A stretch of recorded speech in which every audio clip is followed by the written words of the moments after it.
नमस्कार, मी अर्चना आरते। आज मी तुम्हाला दाखवते मटणाचा एक प्रकार, अगदी घरगुती आणि अगदी साधं विदाउट खोबऱ्याचं।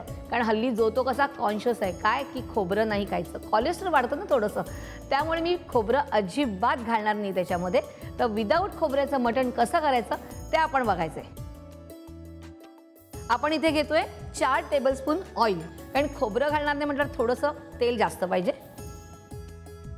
आपण इथे घेतोय 2 ते 3 लवंगा, 5 ते 6 काळी मिरी आणि थोडीशी दालचिनी, म्हणजे एक साधारण अर्धा इंच किंवा 1 इंच। त्याच्यानंतर थोडीशी हळदी पावडर, थोडंसं हिंग, त्याच्यानंतर 3 कांदे बारीक चिरून घेतलेले आहेत, टोमॅटो बारीक चिरलेला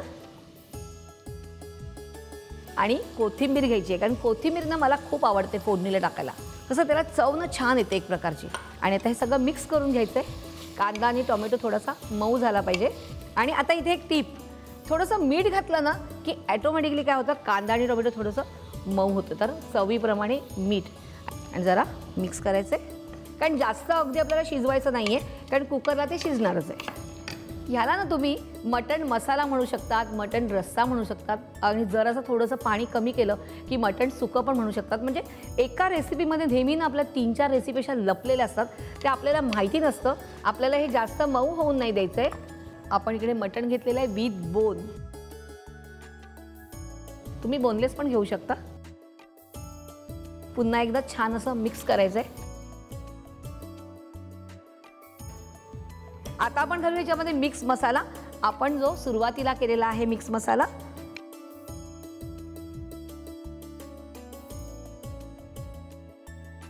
आणि यात थोडंसं पाणी, कारण मटण शिजलं पाहिजे। आता हे मिक्स करायचं आहे।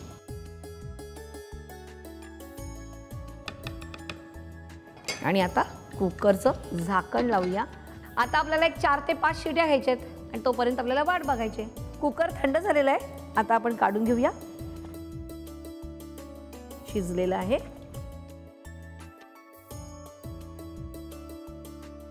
तुम्हाला जर एकदम रस्सा नको हो असेल तर तुम्ही काय करा, अजून थोडंसं ते गरम करून घ्या। पण मटणाचा रस्सा खायला ना खूप मजा वाटते। मटण तयार आहे, सांगितल्याप्रमाणे भाकरी किंवा राईस।